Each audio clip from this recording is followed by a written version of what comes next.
नमस्कार, अमर छत्तीसगढ़ देख रहे हैं आप और मैं हूं आपके साथ गौरव राजेंद्र। बुलेटिन की शुरुआत करते हैं। छत्तीसगढ़ के सीएम विष्णुदेव साय रायपुर से सरगुजा के लिए रवाना हुए, लेकिन रवाना होने से पहले जो है उन्होंने पत्रकारों से बातचीत की और सीएम साय ने कहा कि सरकार बनने के बाद प्राधिकरण का पुनर्गठन हुआ है और सरगुजा विकास प्राधिकरण की पहली बैठक हो रही है। इसी के साथ ही सीएम साय ने कहा कि जिस तरह से 15 साल तक हमारी सरकार थी, उस समय सरगुजा और बस्तर आदिवासी बहुत बाहुल्य क्षेत्र में विकास को बढ़ाने के लिए विकास प्राधिकरण का गठन किया गया था, लेकिन पिछली सरकार ने इसको निरस्त कर दिया था। सीएम साय ने कहा कि पिछले 5 साल प्राधिकरण में ठीक से काम नहीं हुआ है। इसी के साथ सीएम साय ने रायपुर दक्षिण सीट पर कांग्रेस प्रत्याशी के नाम की घोषणा होने पर भी बयान दिया। सीएम साय ने कहा कि रायपुर दक्षिण लगातार बीजेपी का गढ़ रहा है, वहां से बृजमोहन अग्रवाल 8 बार विधायक रहे हैं। इस बार भी बीजेपी के सुनील सोनी ही भारी मतों से जीत दर्ज करेंगे। सरकार बनने के बाद प्राधिकरण का पुनर्गठन हुआ है और आज सरगुजा विकास प्राधिकरण का पहला बैठक जसपुर जिले से प्रारंभ कर रहे हैं और वहां पर एक मयाली करके जगह है, बड़ा ही सुंदर जगह है, पर्यटन स्थल है। वहां पर विश्व का सबसे बड़ा शिवलिंग भी स्थापित है, वहां से शुरू कर रहे हैं। और जिस तरह से 15 साल हमारी सरकार थी डॉक्टर रमन सिंह के नेतृत्व में, तो उन्होंने सरगुजा और बस्तर जो आदिवासी बहुल क्षेत्र है वहां पर विकास को फोकस करने के लिए प्राधिकरण का गठन किया था। और इस समय हम लोग पुनर्गठन में पिछली सरकार में अध्यक्ष जो मुख्यमंत्री होते थे हमारी सरकार में, उसको हटा के विधायक को बनाए थे और हमको लगता है कि पिछले 5 साल प्राधिकरण में ठीक से काम भी नहीं हुआ, लेकिन अब अच्छा काम होगा। रायपुर दक्षिण में कांग्रेस प्रत्याशी घोषित नहीं की है, उनके दावेदार 3 दावेदार जो फॉर्म जीत चुके हैं, कैसे देखेंगे? देखिए, रायपुर दक्षिण लगातार भारतीय जनता पार्टी का रहा है। वहां से पराजय योद्धा श्री बृजमोहन अग्रवाल जी 8 बार विधायक रह चुके हैं और अभी पिछले 2023 के विधानसभा चुनाव में 65,000 से भी ज्यादा मतों से जीते हैं। और निश्चित रूप से जो हमारे प्रत्याशी हैं सुनील सोनी जी पूर्व सांसद रहे हैं और भारी मतों से उसको जीतेंगे। लेकिन कांग्रेस के दावेदार फॉर्म खरीद रहे हैं लगातार, नहीं, उनका मामला है। हम तो विपक्ष को मजबूत मान के ही अपना काम कर रहे हैं। सूरजपुर में एसपी हटाए गए। उधर छत्तीसगढ़ के सीएम विष्णुदेव साय सरगुजा पहुंचे, जहां बैठक में शामिल होने से पहले सीएम साय ने विभागीय स्टॉल्स का अवलोकन किया। उन्होंने इस मौके पर महिला समूहों द्वारा निर्मित महुआ के विभिन्न खाद्य पदार्थों और आया उत्पादों की सराहना की।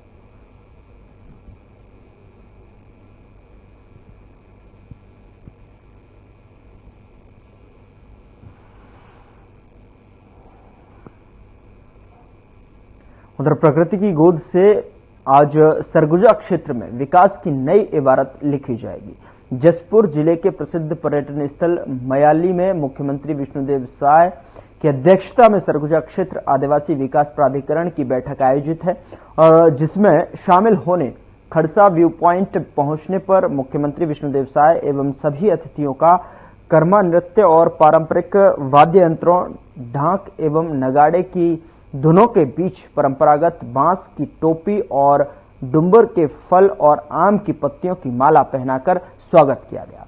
मुख्यमंत्री विष्णुदेव साय खड़सा व्यू पॉइंट से बैठक में शामिल होने मयाली डैम में बोट से सभी अतिथियों के साथ मयाली नेचर कैंप की खूबसूरती को निहारते हुए बैठक स्थल तक पहुंचे।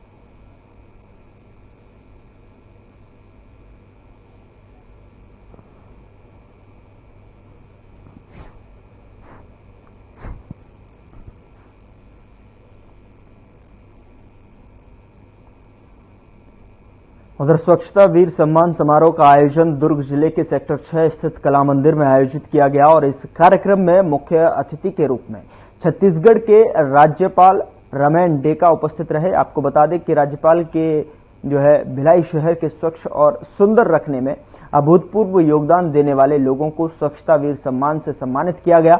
इस कार्यक्रम में पूर्व विधानसभा अध्यक्ष प्रेम प्रकाश पांडे, वैशाली नगर विधायक रिकेश सेन, दुर्ग शहर विधायक गजेंद्र यादव सहित अन्य गणमान्य उपस्थित थे।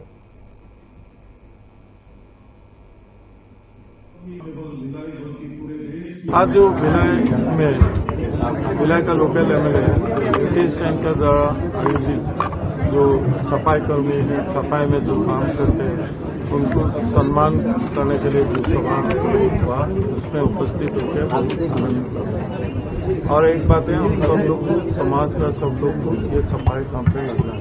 ये अकेला सरकार कुछ नहीं कर सकता है। समाज को जो लोग हैं समाज में सभी लोगों का भागीदारी से ये सच्चाई अभियान हो सकता है। A clean society, a clean school building, clean toilet, clean kitchen, ये सब का जो जरूरी है ये हम लोग को समझ में आना पड़ेगा और हम लोग सबको सच्चाई में, स्वच्छता में ध्यान देना पड़ेगा। उधर जांजगीर चांपा जिले के किसानों के साथ ट्रेडिंग के नाम पर रकम दोगुना करने के मान पर ठगी जो है करने वाले पीयूष जायसवाल के साथ कई राजनीतिक हस्तियों का नाम जुड़ने लगा है। बता दें कि बीजेपी के पूर्व नेता प्रतिपक्ष नारायण चंदेल और शक्ति जिला के बीजेपी अध्यक्ष कृष्णकांत चंद्रा ने कांग्रेस के जैजेपुर विधायक बालेश्वर साहू और जांजगीर चांपा विधायक पर ठग पीयूष जायसवाल को संरक्षण देने और संबंध होने का आरोप लगाया गया और दोनों विधायकों की गिरफ्तारी के साथ नार्को टेस्ट कराने की मांग की गई। अब कांग्रेस के दोनों विधायकों ने प्रेस कॉन्फ्रेंस कर भारतीय जनता पार्टी के नेता और शासन को कटघरे में खड़ा कर दिया है। उन्होंने इस मामले में मानहानि का दावा करने की घोषणा की है। हाँ, मैं भी भाजपा कार्यालय का वो क्लिप देखा हूं जिस पर यही चंदेल जी है ना, जो पीयूष जायसवाल के बगल में खड़े थे।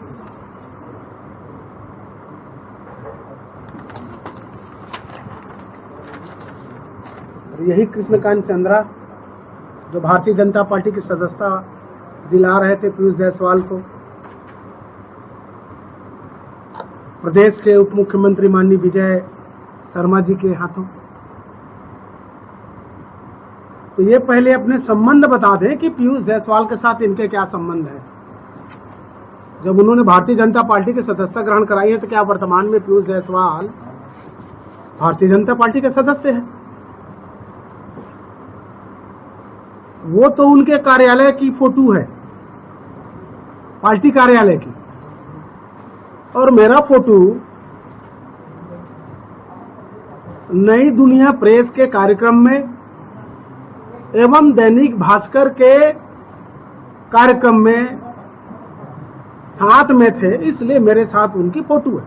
भारतीय जनता पार्टी के कार्यालय जांजगीर चांपा में 2-3 दिन पहले प्रेस वार्ता बुलाया गया था, जिसके माध्यम से पत्रकार न्यूज़ चैनल के माध्यम से हम लोग को पता चला कि नारायण चंदेल पूर्व नेता प्रतिपक्ष और शक्ति जिले के जिला अध्यक्ष कृष्णकांत चंद्रा जी ने बड़ा गंभीर आरोप लगाया कि पीयूष जायसवाल जी ने किसानों के साथ भारी भरकम ठग किया है और उसे व्यास कश्यप और बालेश्वर साहू के संरक्षण है।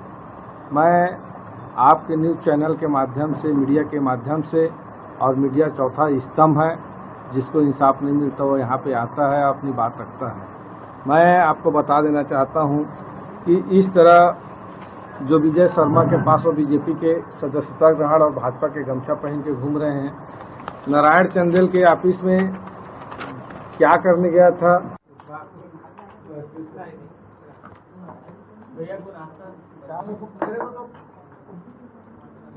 उधर गरियाबंद जिले के 67 समिति प्रबंधक अपनी 3 सूत्रीय मांगों को लेकर 2 दिवसीय हड़ताल पर हैं। आपको बता दें कि प्रबंधकों का लगातार चरणबद्ध तरीके से प्रदर्शन जारी है। यह उनका दूसरा चरण है, जिसमें वे अपना दफ्तर छोड़कर भारी संख्या में धरना प्रदर्शन कर मुख्यमंत्री के नाम कलेक्टर को ज्ञापन सौंपेंगे। सहकारी समिति कर्मचारी संघ जिला गरियाबंद शाखा अध्यक्ष अश्विनी कुमार साहू ने अपनी 3 सूत्रीय मांगों की जो है जानकारी दी और कहा कि अब तक हमारी मांगें पूरी नहीं होगी और हमारे समस्त कर्मचारी समितियों को बंद कर धरना स्थल पर जो है बैठे रहेंगे। वहीं उन्होंने आगे कहा कि अभी तो हम ज्ञापन देने के लिए आए हैं, 2 दिन समिति बंद करके प्रदर्शन कर छत्तीसगढ़ के प्रत्येक जिले में कलेक्टर को ज्ञापन सौंपेंगे। उसके बाद भी 4 तारीख को हमारी मांग पूरी नहीं होती तो रायपुर के धरना स्थल में 4 नवंबर से लगातार अनिश्चितकालीन हड़ताल के रूप में धरना पर बैठ जाएंगे। हम लोगों की मुख्य रूप से 3 प्रमुख मांगे हैं। सरकार हमारी तरफ ध्यान नहीं देती है ना। हम लोगों के धान खरीदी में बहुत सी अनियमितताएं हैं। तो हम प्रमुख रूप से जो हमारी मांगे हैं, सबसे पहला मांग तो ये है कि छत्तीसगढ़ सरकार जो है मध्य प्रदेश सरकार के तर्ज पर हम लोगों को प्रबंधकीय अनुदान दे समितियों को, ताकि समितियों के सभी कर्मचारियों को समान रूप से वेतन मिल सके। और दूसरा मांग हमारा ये है कि हमारे सेवा नियम में संशोधन हो, ताकि कई अनियमितताएं हैं जिसे हमारे समिति के कर्मचारियों को उनका लाभ मिल सके। और तीसरा मांग ये है कि हमारे जो धान खरीदी में सुखद होता है वह सुखद सरकार वहन करे, क्योंकि हम लोग 17% में धान खरीदी करते हैं और जब परिवहन होता है तो वह धान 12% 13% में हम लोग परिधान करते हैं। और जो बीच में सुखद का जो अंतर होता है उसको कर्मचारियों को दबाव पूर्वक हम लोगों को भरने के लिए दबाव किया जाता है। तो यह जो सुखद है वह सरकार वहन करे। और मैं चाहता हूं कि सरकार जो है, यह हमारी समिति चाहती है कि धान खरीदी नीति में इसका संशोधन हो। इस प्रकार से हमारी प्रमुख 3 मांगे हैं और जब तक हमारी मांगे पूरी नहीं होगी हमारे समस्त कर्मचारी समितियों को बंद करके यहाँ पर बैठे रहेगी। और अभी हम लोग ज्ञापन देने के लिए आए हुए हैं। आज 21 तारीख और 22 तारीख को कलेक्टर महोदय को ज्ञापन के माध्यम से छत्तीसगढ़ के प्रत्येक जिलों में ज्ञापन देंगे, 2 दिन समिति बंद करके। उसके बाद में हम लोग 4 तारीख को यदि हमारी मांग पूरी नहीं होती तो 4 नवंबर को लगातार अनिश्चितकालीन हड़ताल के रूप में हम लोग रायपुर जिला में बैठेंगे धरना स्थल पर। आपकी मांग को लेकर किसी राजनीतिक पार्टी से कोई समर्थन अब तक मिला है? अब अभी तो लगातार देख रहे हैं हम लोग, माने 2-4 साल से मांग रख रहे हैं, लेकिन सरकार ध्यान नहीं दे रही है और अभी समर्थन किसी का आया नहीं है। किसी पार्टी का माने समर्थन अभी मिला नहीं है। आज पहला दिन है। क्या नाम है? अश्वनी कुमार साहू, कोमा समिति शाखा राजिम से। उधर जांजगीर में 2 साल की बच्ची के साथ दुष्कर्म के मामले में नगरवासियों ने कैंडल मार्च निकाला और इस कैंडल मार्च निकालने के साथ ही विरोध दर्ज किया। नगरवासियों ने इस घटना को मानवता को शर्मसार करने और पवित्र रिश्तों को कलंकित करने वाला घटनाक्रम बताया है। पीड़ित बच्ची को न्याय दिलाने के लिए लोग सड़कों पर उतर आए। सौतेले पिता द्वारा 2 साल की बच्ची के साथ दुष्कर्म कराना और घिनौनी हरकत को अंजाम देने के बाद बच्ची को कचरे के ढेर में खून से लथपथ झाड़ियों के बीच फेंकने को आरोपी की नीयत पर आक्रोश जताया है और नगरवासियों ने नेताजी चौक से कचहरी चौक तक जो है कैंडल मार्च निकालकर जो है घटना का विरोध दर्ज किया है। आरोपी को फांसी देने की मांग की गई है। वहीं बच्ची का जिला अस्पताल में उपचार के लिए भी सामाजिक संगठन ने 1 लाख रुपए देने की घोषणा की।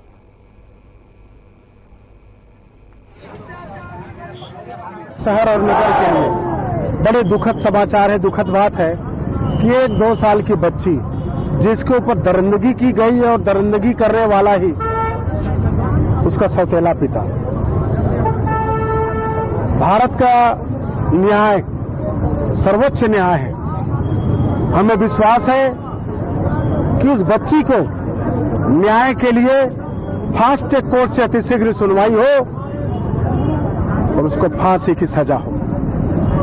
और एक मैं प्रशासन से भी मांग करता हूं कि उस शांति नगर में जो घटना घटी है वहां बहुत सारे ऐसे अपराधी जिसकी कोई पहचान नहीं है आकर वहां अपना निवास बना लिए हैं, सबका वेरिफिकेशन हो। और ऐसे ही इसीलिए आज पार्षद के नेतृत्व में जिला कलेक्टर को ज्ञापन सौंपा गया है। ऐसे अवैध निवासी जितने भी हैं जो कि क्रिमिनल हैं, उनकी पहचान हो और पहचान करके अति शीघ्र उनको बाहर करे। और अटल आवास परिसर में अनैतिक रूप से घुसे हुए लोग हैं जिनके द्वारा इस प्रकार की घटनाएं बहुत हो रही हैं, सब पर रोक लगाने के लिए उसे खाली कराना आवश्यक है। और मैं प्रशासन से अपेक्षा रखूंगा, पुलिस प्रशासन से अपेक्षा रखूंगा कि अति शीघ्र निर्णय लेने के लिए फास्ट ट्रैक कोर्ट पर सुनवाई हो और अति शीघ्र उसकी कार्रवाई हो। और मैं स्वयं हमारे CHMO और हमारे सिविल सर्जन जी से मैंने बात की है, उनका सेहत ठीक है और प्रभु से इच्छा है कि अगर इस धरती पर आई है इस जीवन लेने के लिए, लंबी आयु है, उनके पूरी संपूर्ण इलाज की व्यवस्था होनी चाहिए। उनका आशीर्वाद प्राप्त किए कुछ ही समय हुआ है, ऐसे घृणित घटना जो घटित हुई है ये अशोभित अमानवीय है। और इस घटना के लिए अगर आगे भविष्य में न घटित हो, बढ़ावा अगर नहीं देना है तो उसको फांसी का सजा होनी चाहिए। आप सब मांग करिए, हम जनता मांग करें, क्योंकि आने वाला समय जो है बहुत ऐसी स्थिति गंभीर अपराध को रोकने के लिए, क्योंकि पुलिस प्रशासन भी जो है इस अपराध को रोकने के लिए बहुत निचले स्तर में आ चुके हैं। मैं पुलिस प्रशासन का भी कड़े शब्दों से निंदा करता हूं और भविष्य में इस प्रकार की घटना घटित न हो, इसके लिए मैं न्यायपालिका से उनके फांसी का सजा की मांग करता हूं और त्वरित सजा उनको मिले, सजा में किसी प्रकार का विलंब न हो और पुलिस का जो है चालान बहुत जल्दी पेश किया जाए, जिसके कारण उनको जो है तत्काल सजा मिल सके और जनता का विश्वास पुलिस प्रशासन, शासन एवं न्यायपालिका के ऊपर बन सके। बस इसी के साथ एक ऐसा आंदोलन है जो 2 साल की बेटी के साथ बहुत ही दरिंदगी के साथ, मैं उस बात को कह भी नहीं सकती, यहाँ पर एक अपराधी ने, एक बलात्कारी ने 2 साल की बच्ची के साथ हमारे जांजगीर नगर में ऐसा गलत काम किया है, जिसकी वजह से आज पूरी हमारी जो नगरी है वो इतनी आहत हुई है कि मैं बता भी नहीं सकती। और वही आज देख सकते हैं कि ये पूरा संगठन इसके लिए आंदोलन करने के लिए नेताजी चौक से लेके कचहरी चौक तक सभी लोग यहाँ बड़े संख्या में उपस्थित हुए हैं। वो बेटी के लिए यही चाहते हैं, उस बेटी के लिए तो कोई न्याय नहीं हो सकता, जो हुआ है उसके लिए कोई न्याय नहीं हो सकता, पर उस अपराधी को कड़ी से कड़ी सजा दी जाए, उसे सीधे सीधे फांसी की सजा दी जाए, ऐसा हमारा न्यायालय से मांग है। और यह मांग हम लोग तब तक करते रहेंगे जब तक हमारी ये मांग पूर्ण नहीं होती, तब तक ये विषय ज्वलंत रहेगा। और रही बात नारी सशक्तिकरण की, तो नारी सशक्तिकरण को बचाने का काम हम सभी का है। जो बेटी चली गई ऐसे इस हालात से, उस बात को मेरे ऊपर बीत रही है उन चीजों को, क्योंकि मेरे भी आज 2 साल 3 साल की बेटी है। तो आप जहां है जैसे हैं बेटियों की रक्षा करिए, क्योंकि न्यायपालिका जब निर्णय करेगी, लेकिन आप सभी तो जागरूक हैं, अपने स्थानों पर उनकी रक्षा करिए। इतना ही कहूंगी कि उस बलात्कारी को फांसी की सजा हो, हमें जस्टिस चाहिए, हमें न्याय चाहिए। पूरे नगरवासी क्षेत्रवासी के नेतृत्व व महाकाली संगठन के जो है संयोजकत्व में आज आप सभी जान रहे हैं, सभी को ज्ञात है कि 2 साल की गुड़िया के साथ दुष्कर्म हुआ है। आज पूरे नगर में नेताजी चौक से कचहरी चौक तक कैंडल मार्च निकाला गया, पुलिस से, प्रशासन से न्याय की गुहार लगाई गई। और हमारा इस आंदोलन से सभी को यही कहना है कि इस प्रकार की घृणित घटना अब हमारे देश में, प्रदेश में, हमारे जिले में न हो, क्योंकि 2 साल की बच्ची का क्या गलती रहा होगा, वो तो मासूम है। और ऐसे मासूम के साथ यदि दुष्कर्म हो रहा है, मानवता की हद को पार करने में यहाँ के मानव लग गए हैं, तो मैं इसकी कड़ी शब्दों में निंदा करता हूँ। और हमारा यह आंदोलन, यह कैंडल मार्च सिर्फ यही है कि बलात्कारी को कड़ी से कड़ी सजा मिलनी चाहिए और भविष्य में ऐसी घटना कतई नहीं होनी चाहिए, ताकि हमारे साथ, बहु बेटियों के साथ या किसी भी प्रकार की दुष्कर्म या अपराध बिल्कुल भी ना हो, जिसके कारण आज महाकाली संगठन सड़क पर उतर आई है। मैं आप सभी पत्रकार साथियों को धन्यवाद ज्ञापित करता हूं कि आप सभी हमारे साथ हैं और पूरे इस जो है समाचार को, इस आंदोलन को आप जन जन तक पहुंचाइए, ताकि भविष्य में ऐसी घृणित घटना कभी नहीं घटे।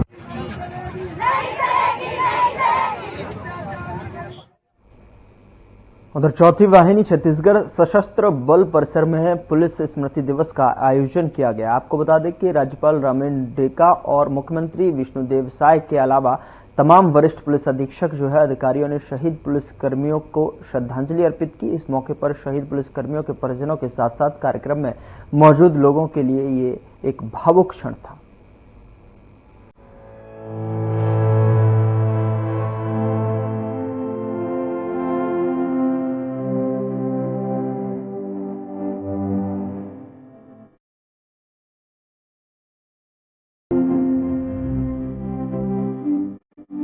रायपुर में 21 अक्टूबर सोमवार के दिन चौथी वाहिनी छत्तीसगढ़ सशस्त्र बल के मौके पर कार्यक्रम का आयोजन किया गया। माना रायपुर के प्रांगण में पुलिस स्मृति दिवस के अवसर पर परेड का भी आयोजन किया गया। आयोजन में शामिल हुए जिसमें राज्यपाल रामेन डेका और सीएम विष्णुदेव साय ने शिरकत की।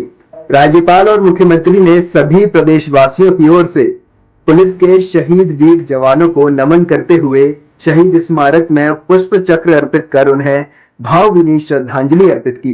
राज्यपाल और मुख्यमंत्री ने शहीद पुलिस अधिकारियों और जवानों के परिजनों से मुलाकात कर अपनी संवेदना व्यक्त की और उनके साथ सदैव खड़े रहने का विश्वास दिलाया। इस दौरान राज्यपाल रामेन डेका ने कहा कि पुलिस का काम अत्यंत जवाबदेही का होता है। आम जनता से आग्रह है कि पुलिस कर्मियों के प्रति मानवीय दृष्टिकोण रखें और उनके कार्यों में मदद करें। उन्होंने कहा कि एक तरफ वे कानून और व्यवस्था बनाए रखने के लिए शासन के निर्देशों के अनुरूप कार्य करते हैं, दूसरी तरफ उनकी जिम्मेदारी होती है कि समाज में व्यवस्था बनी रहे और नागरिकों को किसी भी प्रकार की असुविधा का सामना न करना पड़े। प्रणाम करते हैं क्योंकि वो देश के लिए, हमारा निरापत्ता के लिए उनका योगदान है। इसलिए हम सभी से आग्रह है, समाज का हर वर्ग से आग्रह है, जो जवान रहते हैं ना, उन लोग को व्यवहार अच्छा करे, उसको अच्छा सर्कमस्टेंस दे जहाँ पे वो लोग काम कर सकते हैं, क्योंकि वो तनावपूर्ण जिंदगी जीते हैं। ठंडी में भी काम करते हैं, गर्मी में भी काम करते हैं, तो त्योहार पे भी काम करते हैं। ये काम हमारा देश के लिए करते हैं, हमारा निरापत्ता के लिए करते हैं, तो उन लोग को हम एक ह्यूमन टच देना जरूरी है। अधिकारी को भी बोला है कि जो स्ट्रेस है उन लोग का, वो स्ट्रेस दूर करने के लिए सुबह फास्ट मेडिटेशन और कल्चरल प्रोग्राम करना चाहिए इस देश में, क्योंकि वो जो तनावपूर्ण जिंदगी है उससे बाहर आ सकते हैं और ड्यूटी अच्छे से कर सकते हैं। तो वहीं सीएम विष्णुदेव साय ने संबोधित करते हुए कहा कि पुलिस और सुरक्षा बलों के योगदान का स्मरण करने और उन्हें नमन करने का दिन है। ये पुलिस और सुरक्षा बलों की महान परंपराओं को आगे बढ़ाते हुए रहने का संकल्प लेने का दिन है। उन्होंने कहा कि पुलिस स्मृति दिवस हमारे पुलिस बलों के शौर्य, पराक्रम, बलिदान, देश प्रेम, सजगता और इतिहास की याद दिलाता है। इनकी सतर्कता के चलते ही देश में कानून व्यवस्था कायम रहती है और विकास के नए आयाम स्थापित होते हैं। आज पुलिस स्मृति दिवस है और आज के इस दिवस में जितने भी हमारे सुरक्षा कर्मी देश की रक्षा के लिए अपनी आहुति दिए हैं, शहीद हुए हैं, उनको हम नमन करते हैं और उनको याद करने का भी ये दिन है। और आज ये दिन आने वाली पीढ़ी को अवगत कराने का भी दिन है, जो सुरक्षा कर्मी देश की रक्षा के लिए शहीद होते हैं। हाँ, तो लगातार चल रहा है, सदस्यता अभियान भी चल रहा है। हर 3 साल में संगठन का चुनाव होता है और 6 साल में रिन्यूअल होता है। सर, कांग्रेस था आज प्रदर्शन करने जा रही अब विपक्ष का काम है, अपना काम लोग करेंगे। सर, ये कांग्रेस ने कहा है कि सबसे अधिक उपचुनाव जब से छत्तीसगढ़ बने उन्होंने ही जीते हैं और इस बार भी आपको क्या लगता है? आप देखिए, वो तो एक निर्दलीय भी खड़ा होता है तो जीत की उम्मीद से खड़ा होता है। जीतेंगे तो हम ही लोग जीतेंगे, भारतीय जनता पार्टी जीतेगी। छत्तीसगढ़ के डीजीपी अशोक जुनेजा ने भी शहीदों को श्रद्धांजलि अर्पित की। इसी के साथ उन्होंने कहा कि अपराध और अपराधियों की रोकथाम के लिए पुलिस हमेशा तत्पर रहती है। फिलहाल बुलेटिन में इतना ही। नमस्कार।